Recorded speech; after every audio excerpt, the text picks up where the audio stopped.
DBC express আজ সারাদিন আছে নওগাঁয়। ডিবিসি এক্সপ্রেস আজ সারাদিন ছিল নওগাঁতে। সেখানে সাধারণ মানুষের সঙ্গে কথা বলে বিভিন্ন সমস্যার কথা জেনেছে। সেসব সমস্যা নিয়ে এখন জেলা প্রশাসকের মুখোমুখি ডিবিসি এক্সপ্রেস। জানার চেষ্টা করব সেসব সমস্যা থেকে উত্তরণের পথ কি। এই জেলায় কৃষি সমৃদ্ধ জেলা, সে জেলায় কৃষিতে কি কি কাজ করছেন আপনারা? কৃষিতে আসলে সরকারের যে সমস্ত নির্দেশনা, সে সকল নির্দেশনা মেনেই এখানে আসলে সবকিছু প্রতিফলিত হচ্ছে। আমাদের কৃষকদের বিভিন্ন উঠান বৈঠক হচ্ছে, সমাবেশ হচ্ছে, ধান সংরক্ষণের জন্য যত ধরনের প্রসেসিং আছে সবগুলোই কিন্তু কৃষকদের মধ্যে আমরা বিভিন্ন সভা সেমিনারের মাধ্যমে ছড়িয়ে দিচ্ছি। পাশাপাশি আমাদের চাল কল যেগুলো রয়েছে, বিশেষ করে সেগুলো সব এখন মেকানাইজড হয়ে গেছে। সেই মেকানাইজড চাল কলগুলোতে যাতে শ্রমিকদের যে ম্যানেজমেন্টের সিস্টেমটা, সেখানেও আমরা কাজ করার চেষ্টা করছি। এবং সবচেয়ে বড় যেটা বিষয়, আমাদের এই কৃষিতে শুধুমাত্র আমরা চাল, ধান, গম, ভুট্টা এগুলোকে বুঝে থাকি। এখানে বেশ কিছু মশলা জাতীয় ফসলের একটা বিশাল সম্ভাবনা রয়েছে এখানে। সে কারণে আমরা প্রতি মাসেই যে কৃষি ঋণ কমিটির সভা হয়, সেই সভাতে আমরা সিদ্ধান্ত নিয়েছি, বিশেষ করে পাশেই আমাদের এই বিভাগেরই যে ফরিদপুর জেলাতে যে আমাদের পেঁয়াজের, পাবনা জেলাতে পেঁয়াজের যে একটা সম্ভাবনা রয়েছে, সেই পেঁয়াজের যে আধুনিক জাত, বিশেষ করে গ্রীষ্মকালীন যে পেঁয়াজটা আমাদের এখানে চাষাবাদের জন্য আমরা ইন্ট্রোডিউস করছি এবার N53 নামে একটা জাত, সেটিকে আমরা প্রমোট করার জন্য কৃষক পর্যায়ে সরকারের যে সমস্ত প্রোটোকল আছে সেটা মেনটেন করে আমরা কিন্তু সেই বীজ এবং সার বিনামূল্যে কৃষকদেরকে সরবরাহ করছি। আরেকটি বিষয়, নতুন করে আমের চাষ হচ্ছে এখানে, তো সেখানে আম সংরক্ষণের জন্য কোনো হিমাগার নেই।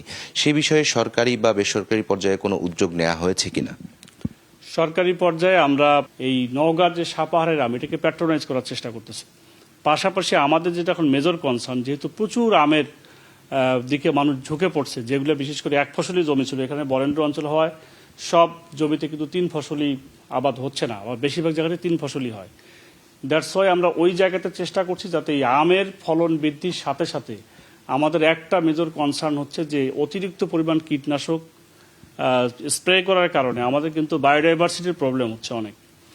তো সেটার ক্ষেত্রে আমরা কৃষকদেরকে বেশ কয়েকবার চেষ্টা করেছি যাতে তারা একেবারেই স্বাস্থ্যসম্মত উপায়ে এই আম চাষের দিকে ঝুঁকে পড়ে এবং এই পেস্টিসাইড বা ইনসেকটিসাইডসের যে একটা ইফেক্ট রয়েছে, সেই ইফেক্টটাকে কিভাবে সাস্টেইনেবল করা যায়, মিনিমাইজ করা যায়, সেই লক্ষ্যে কিন্তু আমরা কাজ করছি। আরেকটি বিষয়ে আমরা জেলায় দেখেছি, সড়কটি 4 লেন করার জন্য দীর্ঘদিন থেকে তারা দাবি করছেন এবং যানজট এখানে অনেক। সেটার সমাধানের জন্য আপনারা কি পদক্ষেপ নিয়েছেন?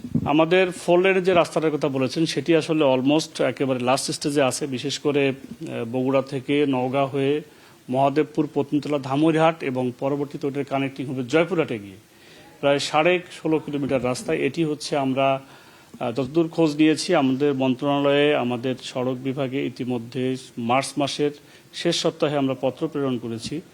সেই হিসেবে আমরা জানি যে খুব শিগগিরই এটা অনুমোদন হবে, প্ল্যানিংয়ে গিয়ে পাশ হয়ে গেলে আমাদের একটা কাজ হয়ে যাবে। পাশাপাশি আরেকটি রাস্তা আছে, সেটি হচ্ছে সাপাহার থেকে এখানে আমাদের ধামইরহাট উপজেলা আগ্রা দ্বিগুণ, ওখানে প্রায় 6.5 কিলোমিটার রাস্তা 4 লেন হচ্ছে। এইটা হয়ে গেলে আমাদের এখানে যে আমের যে বাজারজাতকরণের যে একটা বিশাল প্রবলেম তৈরি হয় এই সিজনে, এবং আম বাজারজাতকরণের ক্ষেত্রে যে আমাদের ট্রান্সপোর্টের যে একটা প্রবলেম আমরা প্রায় শুনে থাকি, সেটি আমাদের দূর হয়ে যাবে। ধন্যবাদ আপনাকে। তো এতক্ষণ শুনছিলেন যে জেলা প্রশাসক মহোদয় কিন্তু বলছিলেন যে তাদের যে জেলায় সমস্যাগুলো রয়েছে সেগুলো কিন্তু দ্রুত সমাধান হয়ে যাবে। তো ডিবিসি এক্সপ্রেসে এই ছিল নওগাঁয় এ পর্যন্ত।